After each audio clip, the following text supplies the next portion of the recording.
If you've been on the receiving end of one of these calls, you're hardly alone.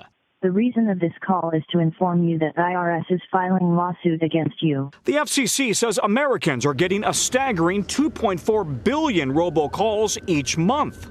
Call immediately on our department number. Hello? Caitlin Newman gets them at least 3 times a day.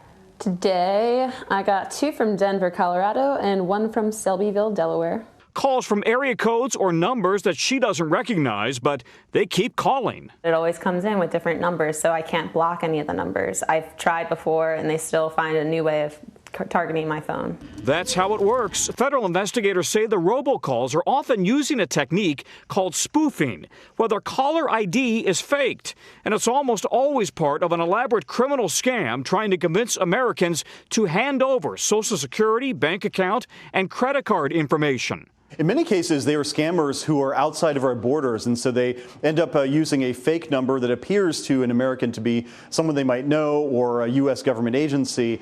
Now the FCC wants to cut the line, voting this week to allow America's phone companies to block any invalid area code or phone number that is most likely a scammer.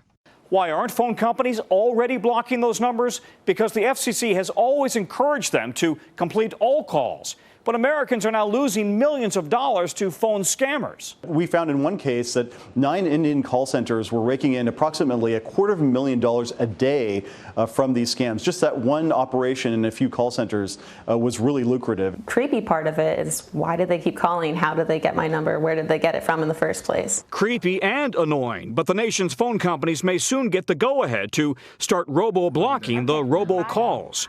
Tom Costello.